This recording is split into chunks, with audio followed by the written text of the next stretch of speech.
السلام عليكم ورحمة الله.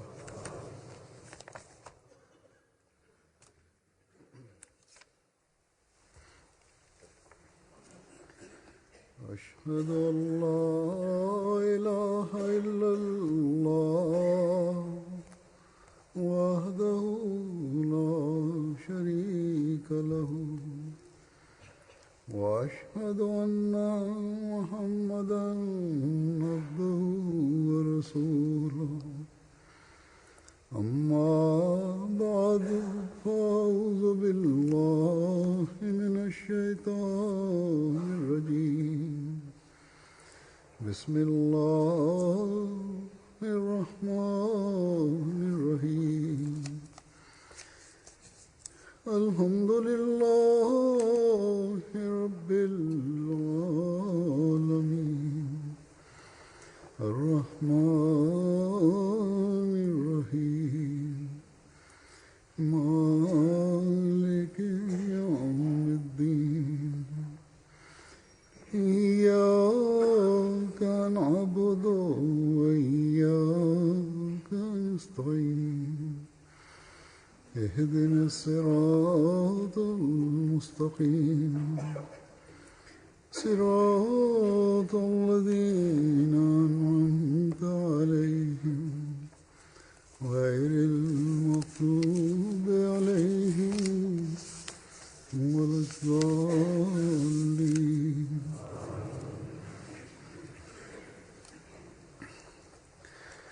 Иншаллах та'аля. Бисмиллахир-рахманир-рахим. Хазур говорит, иншаллах, через 2-3 дня начнется месяц Рамазан.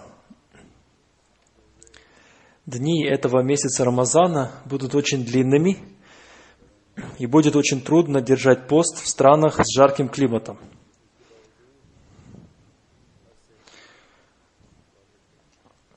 Но, как бы то ни было, держать пост для мусульман обязательно. Держать пост обязательно для каждого здорового и взрослого мусульманина. Да, некоторым рабочим в этих жарких странах дано разрешение не держать пост при определенных условиях. Также в некоторых странах продолжительность дня составляет 22-23 часа. У них совсем не бывает ночи, или она длится 1-2 часа. И у них не бывает темно, поэтому им уже сказано, что они должны определить время сухура и ифтара, время утреннего и вечернего приема пищи. И они должны сами определять время своего ежедневного поста продолжительностью 18-19 часов. Потому что если они не будут так делать, то в этих странах нет времени для сухура и ифтара, и нет времени для намаза тахаджуд.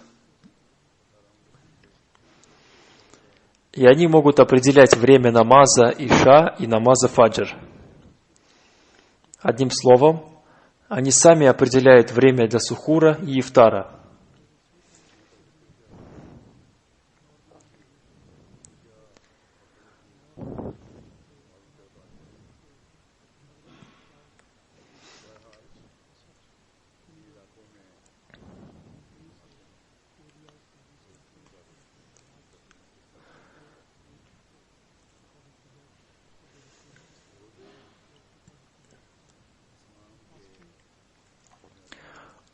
Ураза, пост, является одним из важнейших столпов ислама. И каждый мусульманин обязан держать его.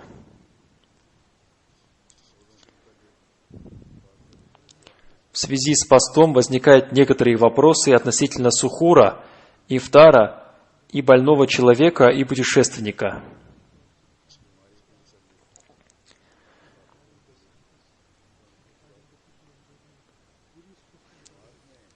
По милости Всевышнего Аллаха, сотни тысяч людей присоединяются к общине.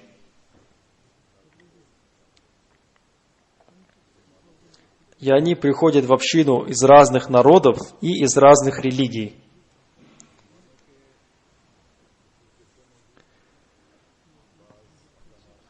у разных общин есть разный фикх, свод правовых положений.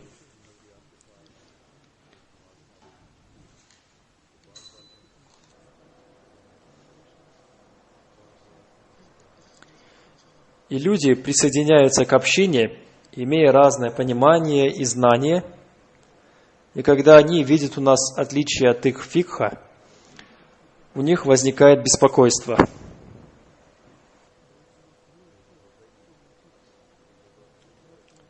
Поэтому обязательно нужны разъяснения.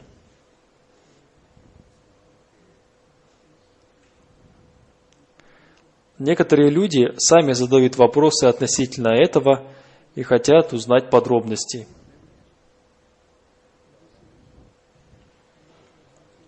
Есть также люди, пришедшие из других религий, и они ничего не знают о мусульманском посте. Поэтому очень важно научить их всем этим вопросам. Всевышний Аллах ниспослал в эту эпоху обетованного Мессию, мир ему, в качестве справедливого судьи.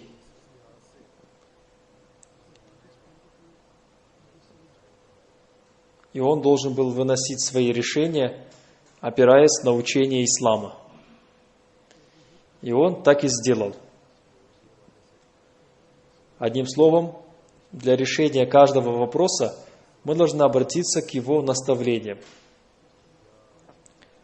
В настоящее время, как я уже сказал, тоже задают различные вопросы относительно поста. Я отвечу на эти вопросы, опираясь на наставления обетованного Мессии, мир ему, и расскажу о том, какие решения он вынес. Нам надо помнить, что повеление обетованного Мессии и его мнение является для нас решением тех вопросов, которые у нас возникают. Самое первое, о чем мы должны помнить, это то, что деяния в исламе должны основываться на богобоязненности.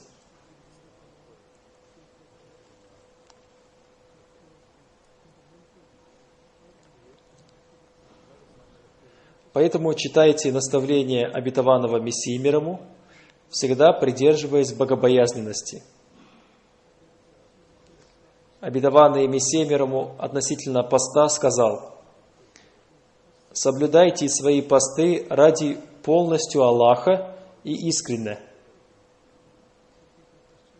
Некоторые люди и дети задают вопрос, почему мы не начинаем Рамазан и не отмечаем Ид-уль-Фитр, праздник по случаю окончания поста, вместе с другими мусульманами.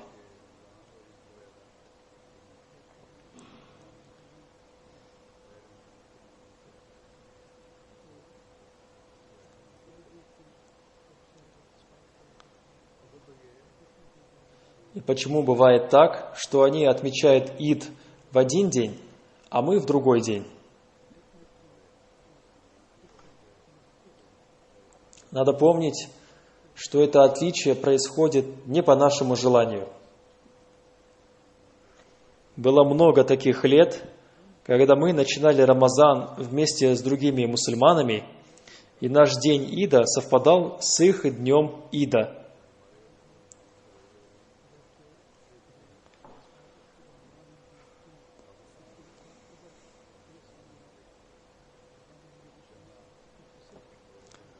В Пакистане и в других странах есть специальный комитет, который объявляет о начале Рамазана. И они объявляют о появлении Луны только после того, как они сами видят ее и собирают информацию из разных районов страны.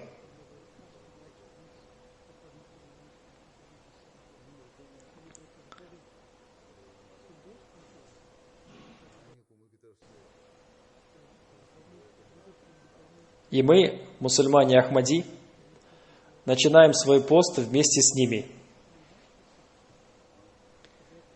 И наш Рамазан также заканчивается вместе с ними. И мы отмечаем Ид-уль-Фитр вместе с ними.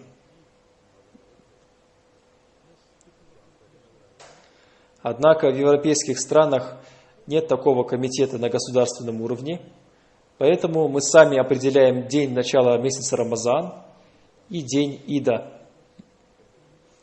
Да, можно начать пост в месяц Рамазан, опираясь на свидетельство разумного человека о том, что он увидел Луну в месяц Рамазан. И не обязательно начинать пост Рамазан в тот день, который уже определен в календарях. Он может быть начат и в другой день, но при условии, что кто-то обязательно увидит Луну. Но будет неправильно, если мы начнем держать пост, не видя Луну сами, и отмечать Ид, опираясь только на объявление мусульман не Ахмади. Обетованный Мессия мир ему раскрыл эту тему в своей книге «Сурьма для глаз Ария».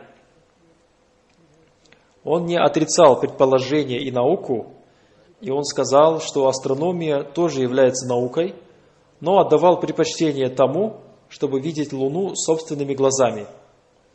Обетованный Мессия мир ему изрекает: Всевышний Аллах для облегчения исполнения повелений религии сообщил людям прямой путь, и Он не подвергает людей напрасным затруднениям. Например, относительно начала поста Аллах не сказал: не отдавайте предпочтение тому, что вы увидели Луну сами, пока это не подтверждено знаниями науки, астрономии, и пока вам не станет ясно посредством науки, что в этом месяце 29 или 30 дней. Хазур поясняет, то есть не обязательно подчиняться тем законам, которые были определены посредством науки и астрономии. Надо самим стремиться видеть Луну. Если вы полностью будете опираться на науку, это тоже будет неправильно. Далее обетованный Мессия мир ему изрекает: не подчиняйтесь полностью этой науке, закрывая свои глаза, потому что если вы будете так поступать, то это приведет вас к таким затруднениям, которые превзойдут ваши силы. Это ясно, что ученые тоже ошибаются.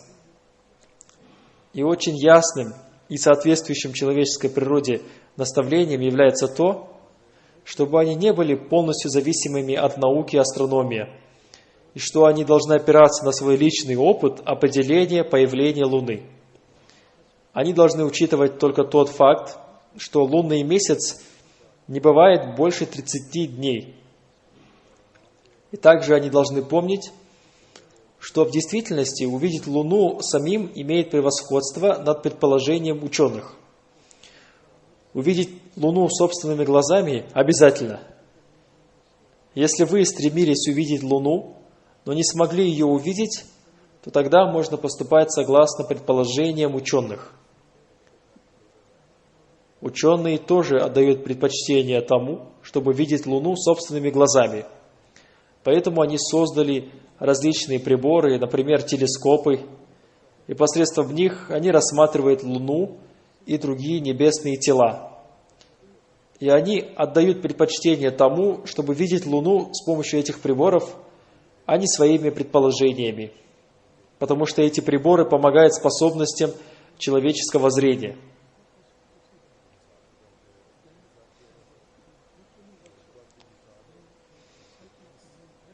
Как я уже сказал, ученые тоже иногда ошибаются в своих предположениях. И обетованный Мессия мир ему тоже об этом сказал. Например, если люди не смогли увидеть Луну в первую ночь Рамазана и пропустили первый пост, то что надо делать в этом случае? Этот вопрос задал обетованному Мессии мир ему один человек из Сиалкота. Он спросил: мы не смогли увидеть Луну во вторник, а увидели ее в среду, и мы начали пост в четверг. И потом мы узнали, что все люди вокруг нас начали пост в среду. Что нам нужно сделать в данной ситуации?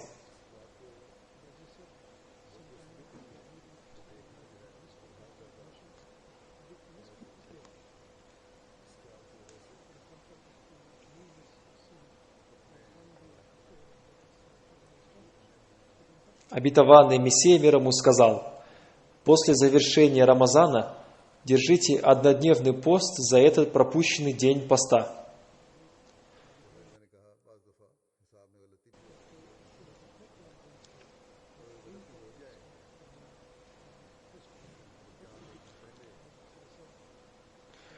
Также очень важно соблюдать сухур, принимать утром пищу во время поста. В одном хадисе говорится, что святой пророк, мир и благословение Аллаха да пребывает с ним, сказал: употребляйте сахур, потому что в этом есть благословение. И обетованный Мессия мир ему настойчиво говорил: употребляйте сахур. И он сам тоже всегда употреблял сахур, и людям тоже говорил, что они должны употреблять сахур. И также он организовал сухур для своих гостей.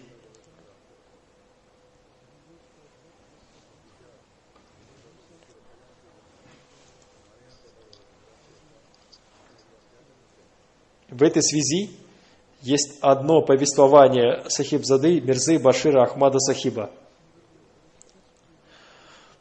Он повествует, что ему в письменном виде сообщил Мунши Зафар Ахмад Сахиб из Капуртала о том, что он останавливался в Кадьяне в той комнате, которая находится рядом с мечетью Мубарак. Он написал: «Однажды ко мне пришел обетованный Мессия мир ему, когда я употреблял сахур. И, увидев меня, он сказал: вы едите чечевицу с хлебом?» И он тут же позвал организатора сухура и спросил у него: какую пищу вы предоставляете гостям?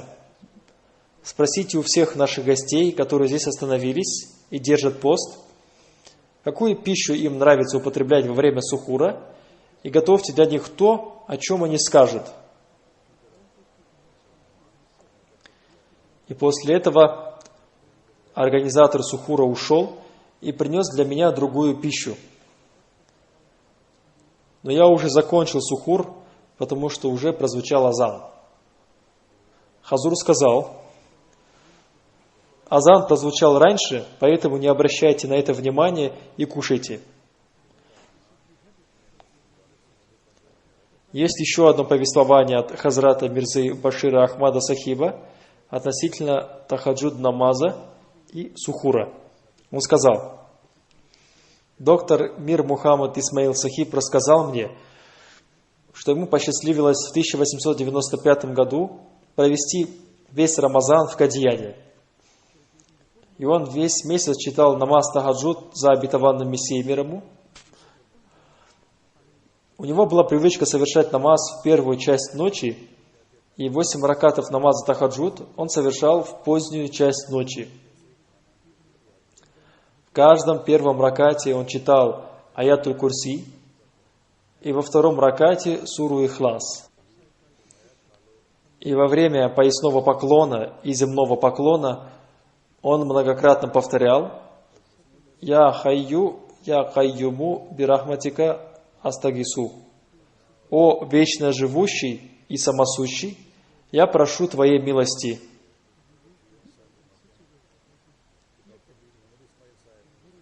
И он произносил эти слова так, что я мог их слышать. И он каждый день употреблял сахур, и часто так поздно, что уже начинал звучать азан.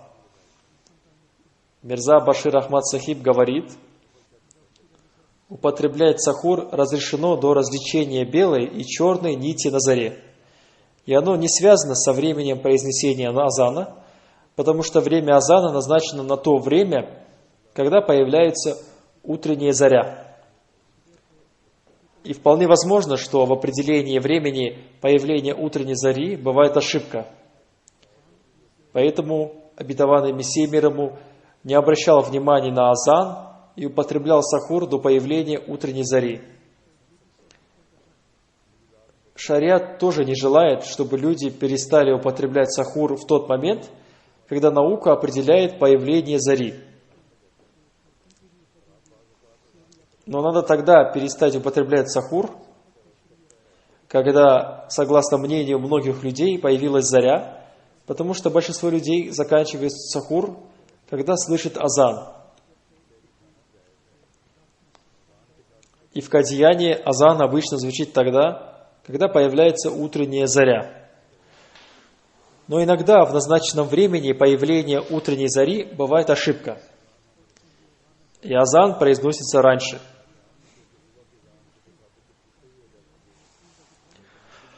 Поэтому обетованный Мессия мир ему при употреблении сахура не обращал внимания на азан. И он продолжал употреблять сахур до появления утренней зари. В Священном Коране об этом сказано словом «табайян» – «различаться».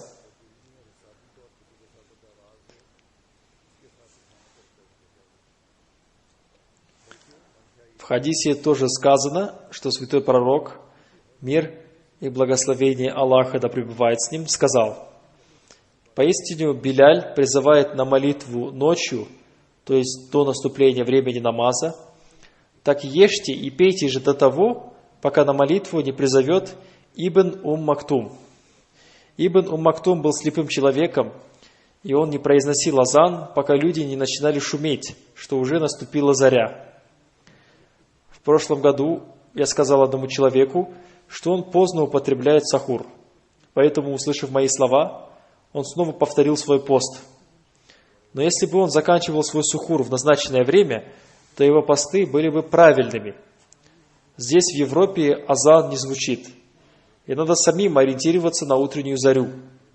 И можно употреблять сахур до появления утренней зари. Мирза Башир Ахмад Сахиб рассказал одно предание о гостеприимстве обетованного Мессии мир ему. Посредством женской организации Кадьяна жена доктора Халифа Раджиддудина передала мне письменное сообщение. В 1903 году я и мой покойный муж приехали на 4 дня из города Рурки в Кадьян. Обетованный Мессия мир ему спросил: «Вы находились в путешествии, поэтому, наверное, у вас нет поста». Обетованный Мессия мир ему представил нам комнату, которая известна как Гулаби Камра, розовая комната. Доктор Сахиб сказал: «Хазур, мы будем держать пост». Обетованный Мессия мир ему сказал: «Хорошо». Потом он сказал: «Вы же путешественники». Доктор Сахиб сказал: «Мы будем жить здесь несколько дней, и мое сердце желает, чтобы мы держали пост». Обетованный Мессия мир ему сказал: «Хорошо, утром мы покормим вас кашмирскими лепешками». И мы подумали, что только Богу известно, что такое кашмирские лепешки. Утром, после того, как мы прочитали тахаджуд и дополнительные молитвы, наступило время сухура, и нам принесли пищу. В это время к нам пришел сам обетованный Мессия мир ему. Комната, в которой мы жили, находилась на 1-м этаже, а Маулви Абдуль-Карим Сахиб жил на 3-м этаже. Его первая жена была из Кашмира, и все ее называли Маулвияни Сахиба, госпожа жена Маулви Сахиба. Она готовила очень вкусные лепешки. И обетованный Мессия мир ему попросил приготовить эти лепешки для нас. Когда принесли лепешки, они были горячими, и обетованный Мессия мир ему сам положил нам эти лепешки. Мы испытывали стыд от того, что обетованный Мессия мир ему прислуживает нам. Но каждая частица нашего тела испытывала восторг от того, что обетованный Мессия мир ему так милосерден к нам. В это время прозвучал азан, но обетованный Мессия мир ему сказал нам: «Продолжайте употреблять пищу, потому что еще есть время». В Священном Коране сказано: «Ешьте и пейте, пока не станет различаться для вас белая нить от черной нити на заре». Но обычно люди не поступают согласно этому аяту, ориентируясь только на азан. Поэтому продолжайте есть, еще есть время. Муэдзин произнес азан раньше. Мы продолжали есть, а Хазур стоял рядом с нами и иногда ходил взад-вперед. Доктор Сахиб сказал: «Хазур, присядьте, пожалуйста, я сам или моя жена возьмем лепешки у служанки». Но Хазур не согласился и постоянно прислуживал нам. Пища, которую нам принесли, кроме лепешек, состояла также из подливы, молока и вермишели. Ешьте хорошую пищу, но соблюдайте умеренность и чувствуйте, что у вас пост. Обетованный реформатор, да будет доволен им Аллах, цитируя высказывание обетованного Мессии мир ему, говорит: Всевышний Аллах изрекает: Аллах желает для вас облегчения, и не желает Он для вас затруднения. Для нас невыносимо то, чтобы вы претендовали на веру, но продолжали спать в своей постели во время Рамадана. Поэтому Всевышний Аллах провозглашает: мы сделали обязательным для вас пост. И мы это сделали ради того, чтобы ваши затруднения были удалены. Это такая мудрость, которая делает верующего верующим. И мы должны помнить эту мудрость, что Всевышний Аллах желает для нас облегчения, а не затруднения. Испытывание голода и другие жертвоприношения не приносят человеку никакого вреда. Напротив, они приносят ему пользу.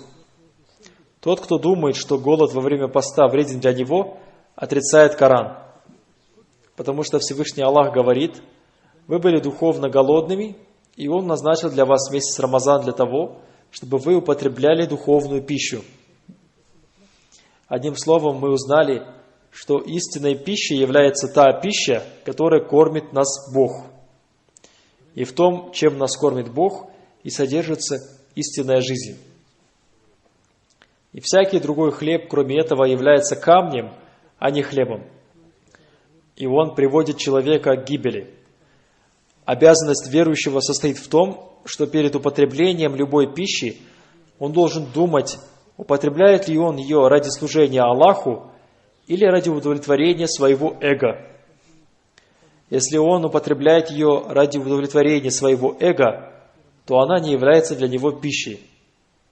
Одним словом, если кто-то употребляет хорошую пищу во время сухура, то он употребляет ее ради служения Всевышнему Аллаху, и для него есть в этом благословение, так как святой пророк, мир и благословение Аллаха да пребывает с ним, сказал: в сухуре есть благословение. А если кто-то употребляет пищу ради удовлетворения своего эго, то это будет только ради удовлетворения его нафса, его страстей. Далее обетованный реформатор говорит: истинной одеждой является та одежда, которую человек одевает ради Аллаха. А в той одежде, которую он одевает ради удовлетворения своего нафса, он остается нагим. Посмотрите, каким тонким образом обетованный реформатор раскрывает эту тему. Он говорит: вы не получите облегчение, пока не погрузите себя в затруднение ради Аллаха. Здесь, в этом месте, опровергаются мысли тех людей, которые, как сказал обетованный Мессия мир ему, в месяц Рамазан прибавляют в весе. То есть, вместо того, чтобы уменьшить свой вес во время Рамазана, они увеличивают свой вес. Обетованный Мессия мир ему говорит: Рамазан для некоторых людей бывает подобен хавету, смеси высококачественной пшеницы и ячменя для лошади. Хазур поясняет: то есть во время Рамазана они употребляют в пищу сладости, приготовленные из деревенского масла, и всякую изысканную пищу.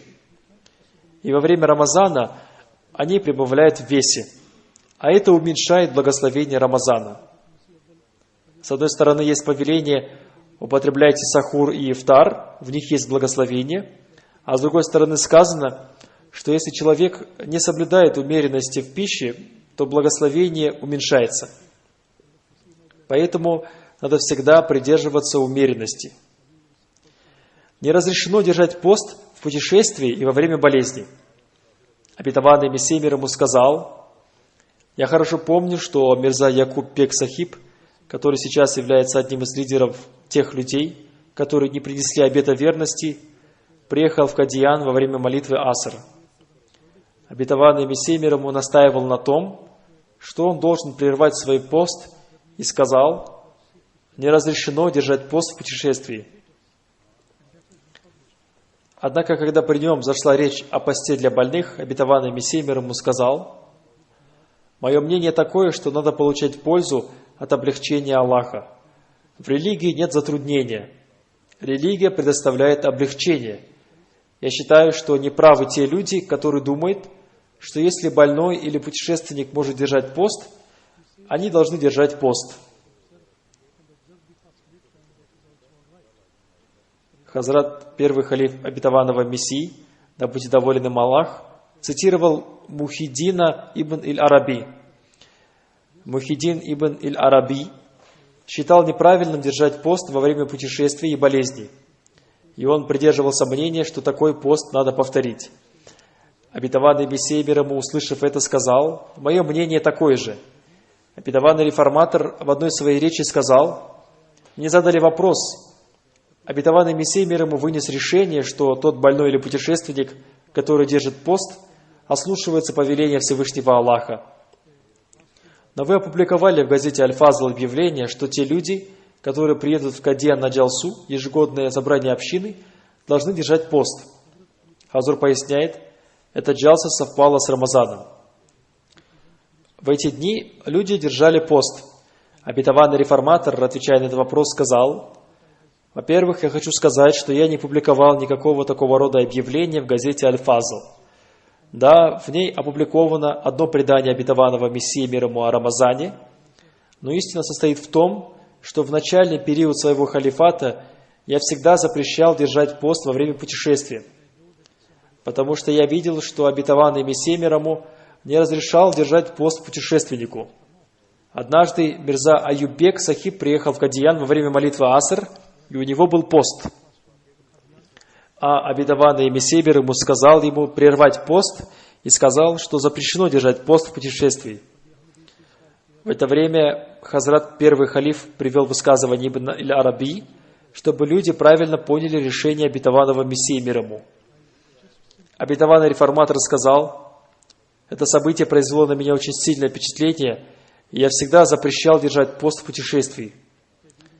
Но однажды в Кадьян пришел Абдулла Санори Сахиб, чтобы провести в нем Рамазан. И он сказал: я слышал, что вы не разрешаете держать пост тем людям, которые приходят в Кадьян в качестве гостя. Но у меня есть одно предание, о котором я вам расскажу. Один человек приехал в Кадьян и спросил у обетованного Мессии, мир ему: я остановлюсь в Кадьяне на несколько дней, надо ли мне держать пост?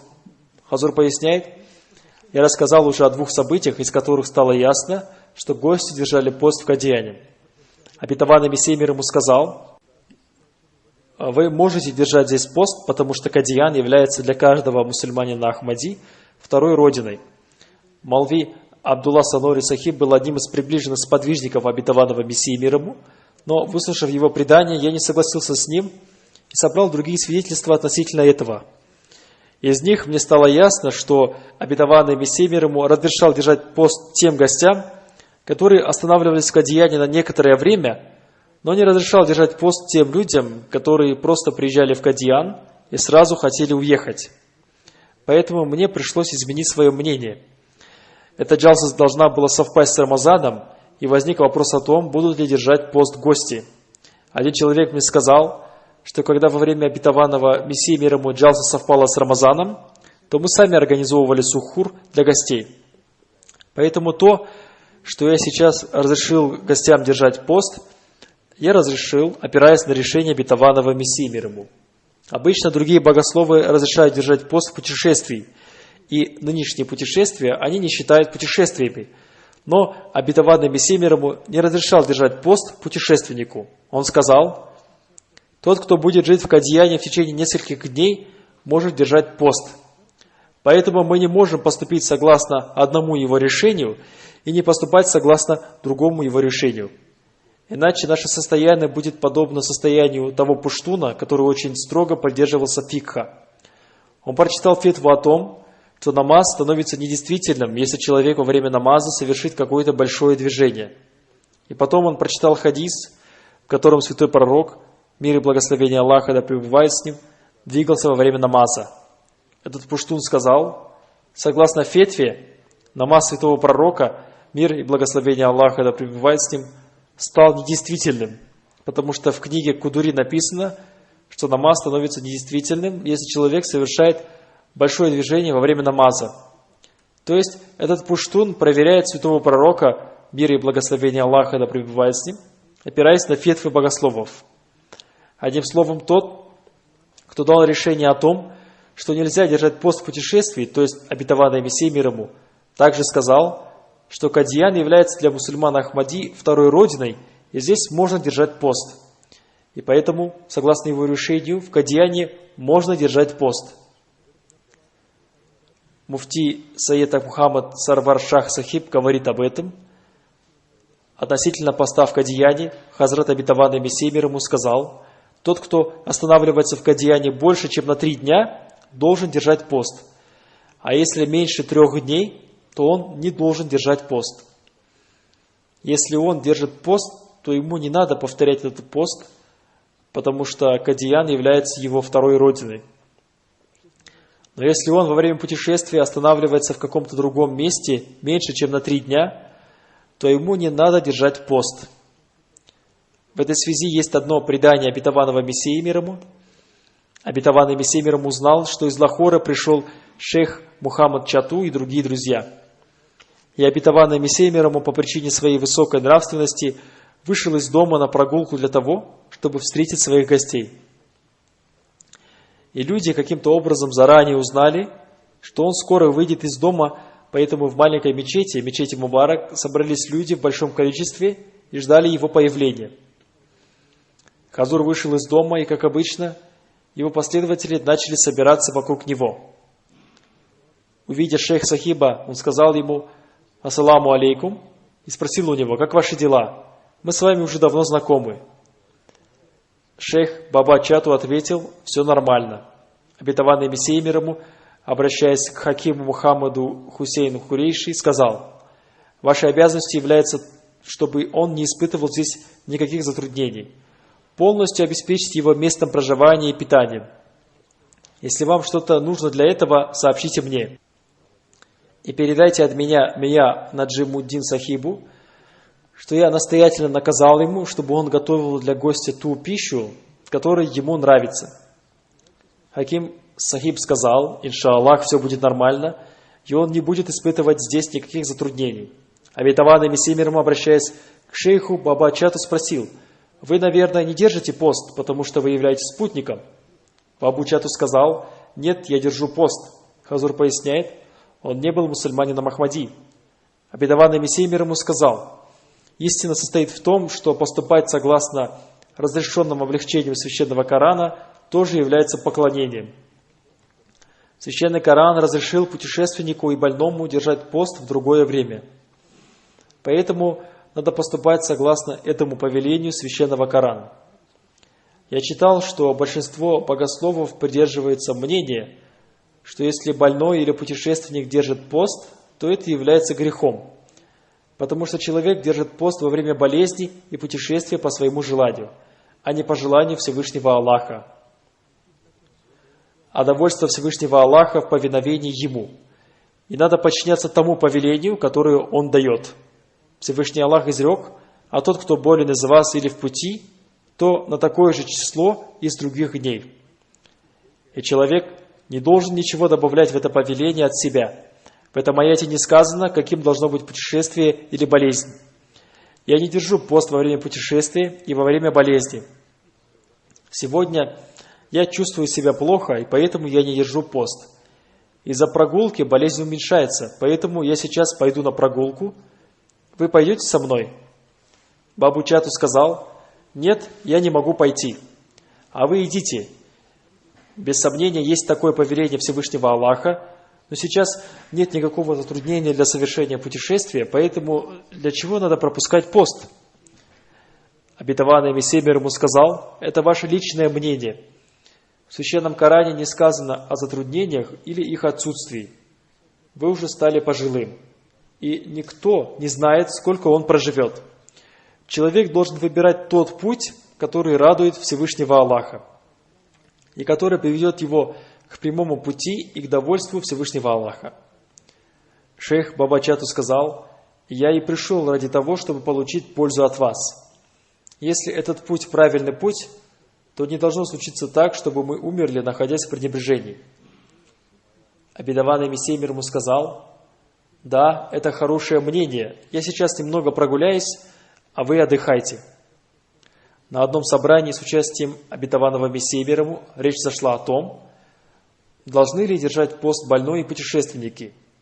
Молви Нуруддин Сахиб привел цитату шейха Ибн Араби, что если больной и путешественник держал пост, то после выздоровления и путешествия они должны повторить эти посты после завершения Рамазана, потому что Всевышний Аллах изрек: а тот, кто болен из вас или в пути, то на такое же число из других дней. Здесь Всевышний Аллах не сказал, что больной или путешественник должен держать пост, поступая согласно желанию своего сердца, и потом им не нужно повторять свой пост. А Всевышний Аллах ясно сказал: на такое же число из других дней. И держать пост в другие дни является для них обязательным. А если они держали пост во время болезни или путешествия, то это было желанием их сердца и дополнительным действием. Но это не отменяет этого повеления Всевышнего Аллаха на такое же число из других дней.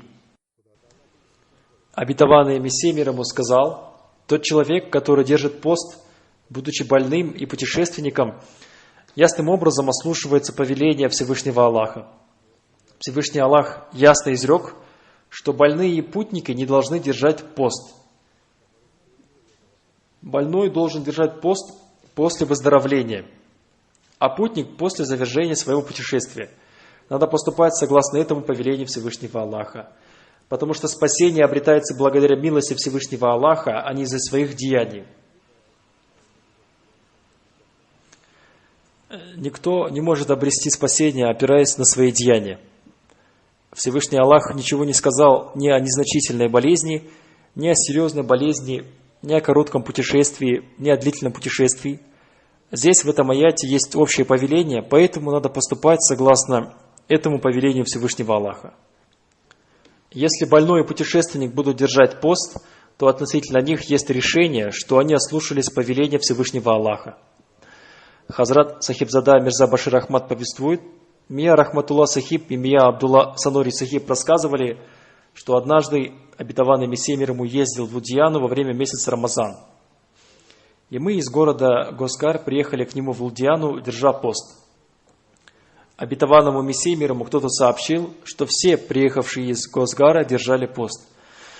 Обетованный Мессия мир ему сказал: Мия Сахиб, так же, как есть повеление Всевышнего Аллаха держать пост, также есть и его повеление не держать пост в путешествии. Поэтому все должны прерывать свой пост во время путешествия. Это было время намаза Зухр, и все прервали свой пост. Еще одно предание передает Сахибзада Мирза Башир Ахмад Сахиб. Абдулла Санори Сахиб рассказал, что этот случай произошел в начальный период движения. Один гость приехал в Кадиян в месяц Рамазан, и у него был пост. Вероятно, это было время намаза Аср. И обетованный Мессия мир ему сказал ему: прервите свой пост. Он сказал: Хазур, осталось только несколько дней, для чего его прерывать? Обетованный Мессия мир ему сказал: вы не можете обрести довольство Аллаха своими силами, поэтому не надо держать пост тогда, когда Всевышний Аллах сказал не держать пост. И после этого этот гость прерывал свой пост.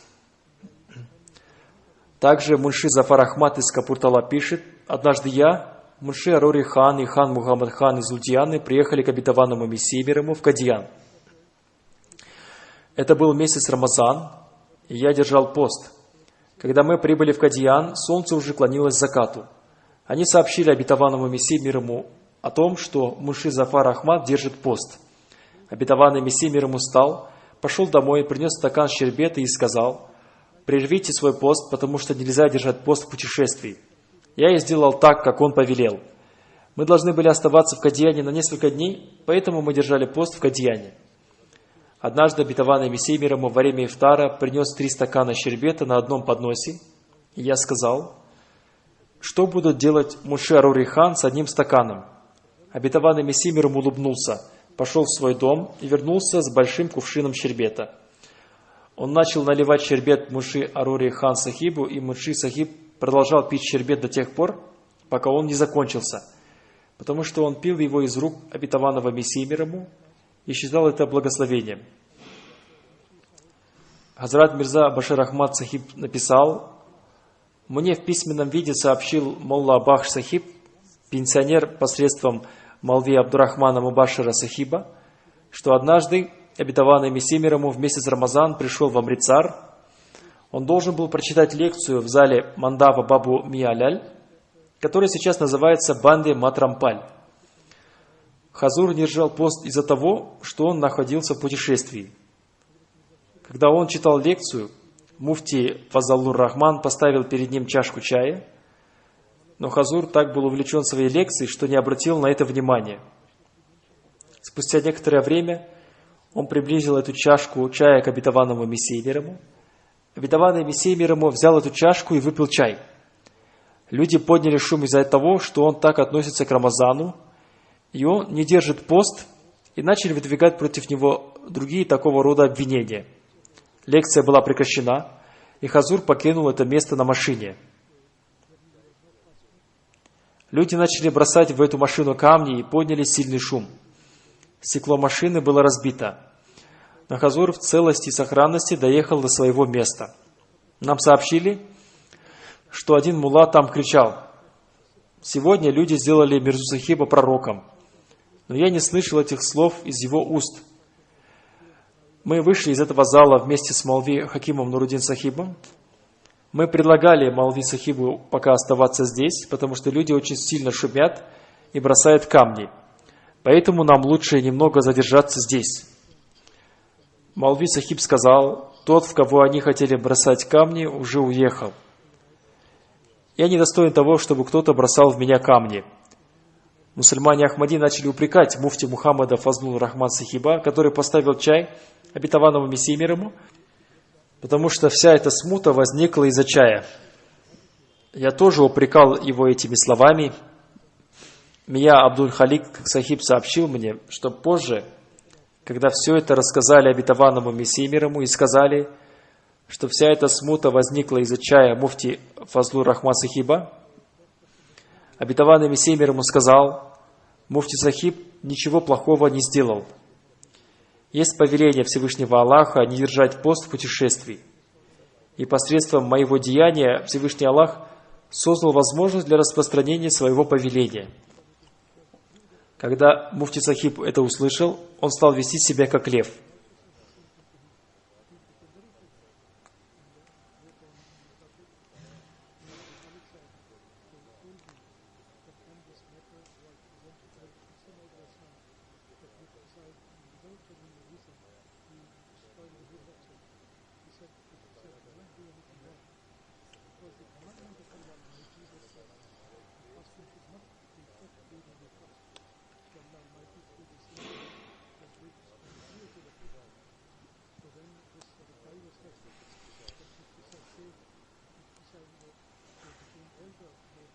Прерывание поста при появлении болезни.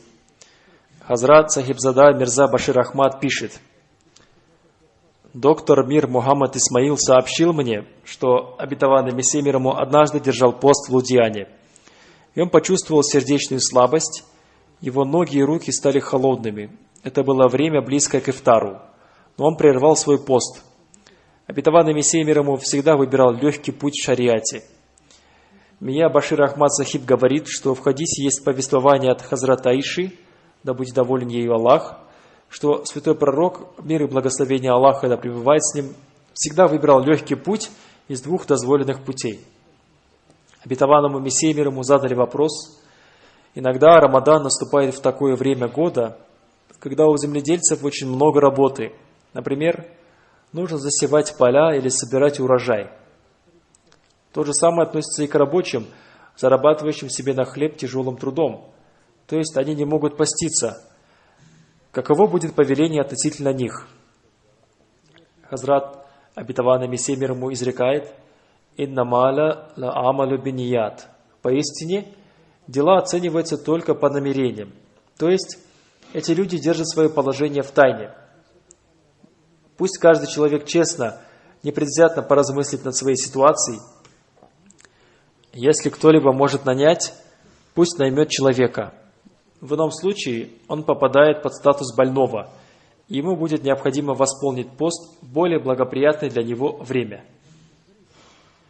В отношении же «аляллазина ютикунаху» он изрек, что под этим высказыванием понимаются те, кто не способен. Относительно фидья садака, которая дается по причине несоблюдения поста, обетованный Мессией мир ему сказал: «Однажды в моем сердце возникла мысль, зачем и для чего назначена фидья. Выяснилось, что она является побудителем соблюдения поста. Силы и способности не спосылаются только со стороны Всевышнего Аллаха, и все следует просить только лишь у Него, ибо Он есть всемогущий. Если Он пожелает, то для соблюдения поста Он способен наделить силой даже больного туберкулезом. Одним словом, искупление назначено для того, чтобы благодаря нему человеку будут даны силы для соблюдения поста. И все это даруется лишь по милости Всевышнего Аллаха. По-моему, для человека будет лучше, если он вознесет мольбу со словами: «О мой Аллах, это Твой благословенный месяц. Я лишился возможности поститься в нем. Кто знает, буду ли я жить на следующий год или нет. Смогу ли я восполнить утерянные посты или не смогу». Поэтому он должен просить у Аллаха, чтобы Он даровал ему силой. И я уверен, что Аллах укрепит такое сердце и наделит его силой. Обетованный реформатор сказал: «Не думайте, что из-за того, что вы дали фидья садака, вы освободились от обязанности держать пост. Эта фидья дается по причине того, что человек не может в эти благословенные дни держать пост вместе с другими мусульманами. У человека бывают болезни двух видов. Одни временные, и второй постоянный, хронический. Фидья надо давать в обоих случаях». Хазур поясняет: то есть после выздоровления через 2-3 года он должен возместить свой пропущенный пост. Но бывает так, что когда человек намеревается держать пропущенный пост, он снова начинает болеть и не может держать пост. Если человек болеет или находится в путешествии, и у него есть возможность дать фидья бедному, то он должен ее дать. И потом, позже, он должен восполнить пропущенный пост. Таким было мнение обетованного Мессии мир ему. Он всегда давал фидья и затем позже держал пост в другие дни. И давал такое же наставление и другим людям.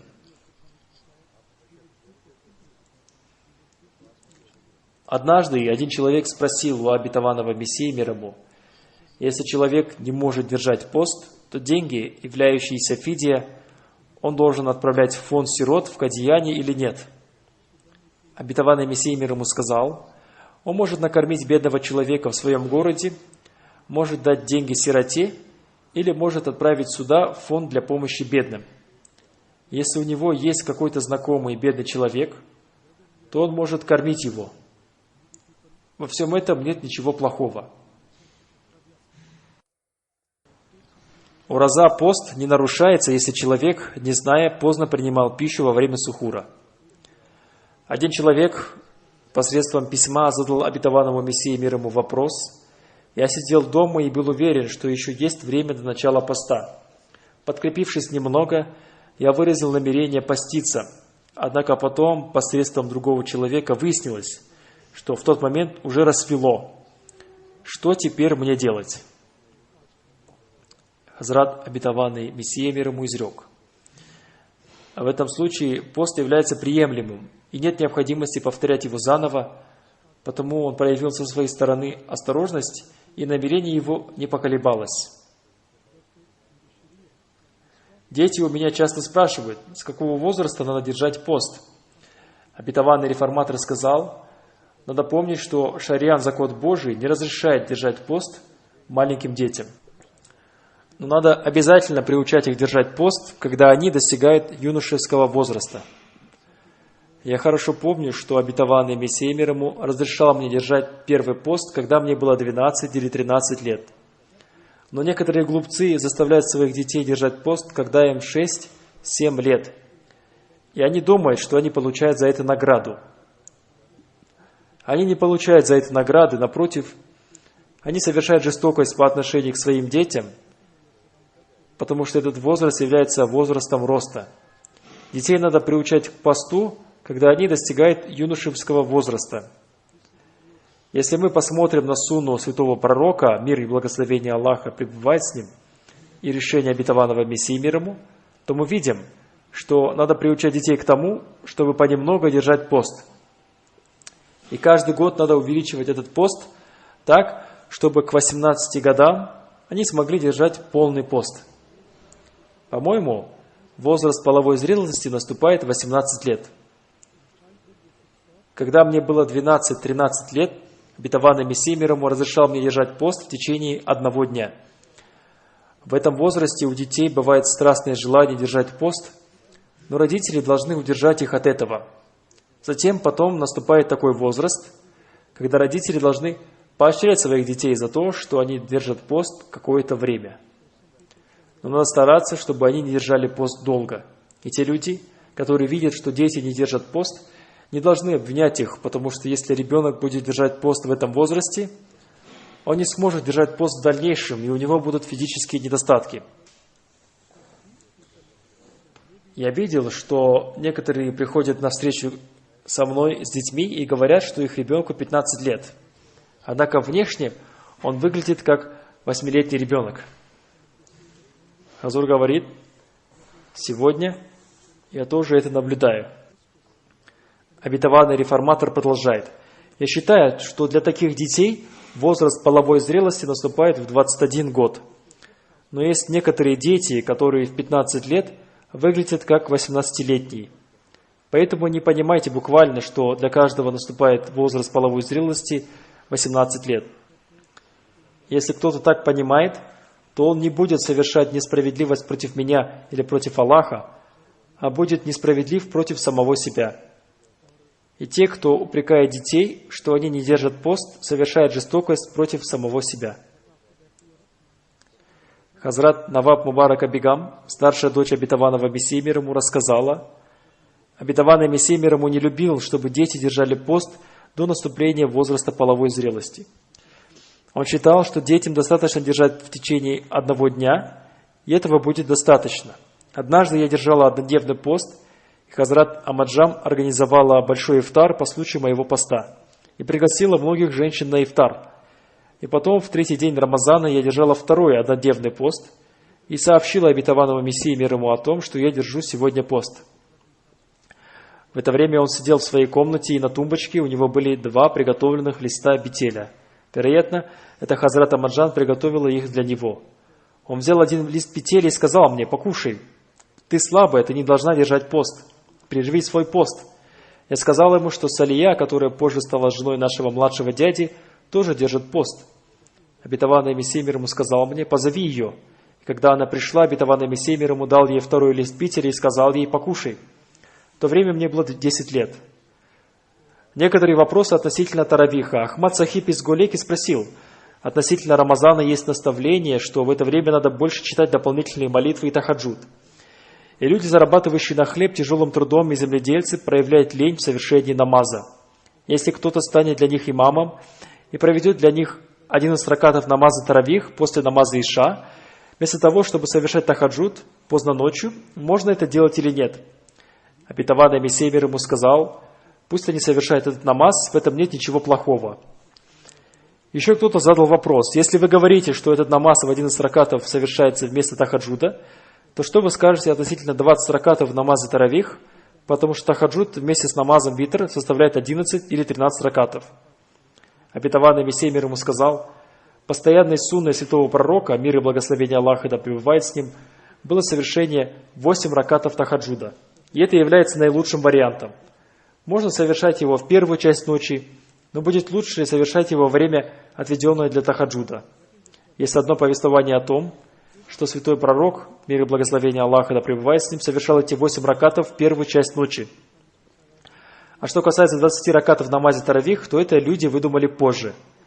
Из сунны святого пророка, мир и благословение Аллаха да пребывает с ним, доказывается, что он всегда совершал 8 ракатов намаза тахаджуд. Один человек посредством письма задал вопрос: как надо совершать намаз в путешествии, и что вы можете сказать относительно намаза таравих? Обетованный Мессия мир ему ответил: В путешествии совершайте 2 раката намаза, и таравих тоже является сунной, совершайте его. И иногда совершайте его дома в одиночестве.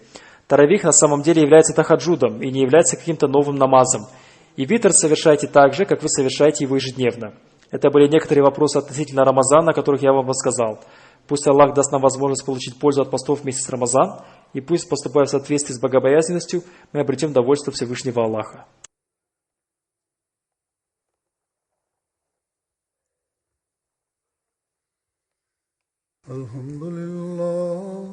الحمد لله نحمده ونستعينه ونستغفره ونؤمن به ونتوكل عليه ونعوذ بالله من شرور أنفسنا ومن سيئات أعمالنا من يهده الله فلا مضل له ومن يضلل فلا هادي له ونشهد أن لا إله إلا الله ونشهد أن محمدا عبده ورسوله عباد الله رحمكم الله إن الله يأمر بالعدل والإحسان وإيتاء ذي القربى وينهى عن الفحشاء والمنكر والبغي يعظكم لعلكم تذكرون اذكروا الله يذكركم وادعوه يستجب لكم ولذكر الله